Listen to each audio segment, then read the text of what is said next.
বর্ধমান শহর লাগোয়া রেনেসা টাউনশিপের একটি ফ্ল্যাট থেকে জঙ্গি হামিম মণ্ডলকে গ্রেপ্তার করেছে রাজ্য পুলিশের এসটিএফ। যেখান থেকে খাগড়াগড়ের দূরত্ব ৩ কিলোমিটারেরও কম। সেই খাগড়াগড় যেখানে ১২ বছর আগে ২০১৪ সালের ২রা অক্টোবর ভয়াবহ বিস্ফোরণ হয়।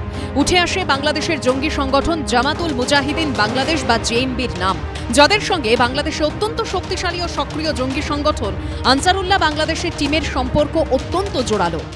আর এখানেই বর্ধমানের নাগরিকরা প্রশ্ন করছে, তাহলে কি আস্তে আস্তে এই বর্ধমান জঙ্গিদের আশ্রয়স্থলে পরিণত হচ্ছে? এটা আতঙ্কের ব্যাপার। এর আগেও খাগড়াগড় কাণ্ড শুনেছি যে জঙ্গি, বর্ধমান থেকে শুনেছি জঙ্গি ধরছে। এটা একটা কেমন আতঙ্ক লাগছে যে বর্ধমান কি তাহলে জঙ্গিদের আশ্রয়স্থল হয়ে যাচ্ছে?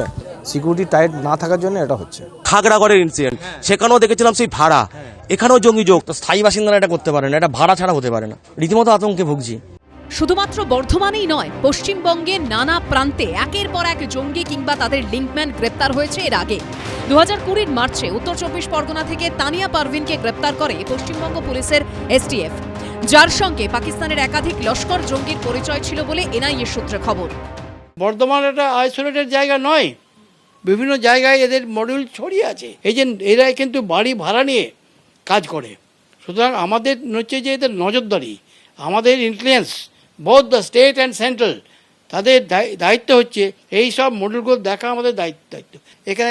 এখানে অনেক এদের সিস্টার অর্গানাইজেশন রয়েছে যারা এদের মদত দেয়, সে আহলে হাদিসই হোক বা তকবীর জামাতি হোক। আগেও দেখেছি, এখনও দেখছি। অপারেশন প্রভাতে অসম পুলিশ এসে মুর্শিদাবাদ থেকে গ্রেপ্তার করে নিয়ে গেছে আনসারুল্লাহ বাংলা টিমের জঙ্গিদের। এমনকি যে ৭ রাডিকে অসম পুলিশ কেরল থেকে গ্রেপ্তার করেছিল, সে ১০ বছর ধরে ছিল মুর্শিদাবাদে। কখনো আবার কাশ্মীর পুলিশের তথ্যের ভিত্তিতে দক্ষিণ চব্বিশ পরগনার ক্যানিং থেকে ধরা পড়েছে জঙ্গি। গোয়েন্দা সূত্রে দাবি, জাভেদ আহমেদ মুন্সিকে এ রাজ্যে পাঠিয়েছিল পাকিস্তানি জঙ্গি সংগঠন লস্করি তৈবার হ্যান্ডলাররা। ২০২৩ সালে ভুয়ো পরিচয়পত্র তৈরি করে ভারতে অনুপ্রবেশের অভিযোগে ৪ জন বাংলাদেশি নাগরিককে গ্রেপ্তার করে গুজরাট এটিএস। তারা প্রত্যেকেই আল কায়দা জঙ্গি সংগঠনের সঙ্গে যুক্ত। তদন্তে উঠে আসে পশ্চিমবঙ্গ থেকেই তাদের ভুয়ো পরিচয়পত্র তৈরি করা হয়েছিল। পরিচয় গোপন করে তারা গুজরাতের আমেদাবাদে গিয়ে থাকছিল। এছাড়া বীরভূম থেকে ২ জন ও দক্ষিণ চব্বিশ পরগনা থেকে ১ জন সন্দেহভাজন জেএমবি জঙ্গিকে ধরেছে রাজ্য পুলিশের স্পেশাল টাস্ক ফোর্স।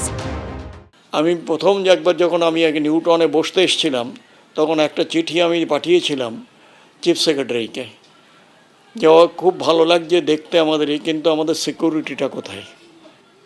আজকে যেটা হয়েছে, আজকে নিউ টাউনে যত ধরনের হোর্ডিং, পালিয়ে লুকিয়ে থাকা কিংবা ওপারের সঙ্গে যোগাযোগ রাখা, এই জিনিসগুলো কিন্তু যতক্ষণ না আমরা খুব স্ট্রিক্টলি এদের ডিল করব, তারপরে কিন্তু আমাদের হাতের বাইরে চলে যাবে।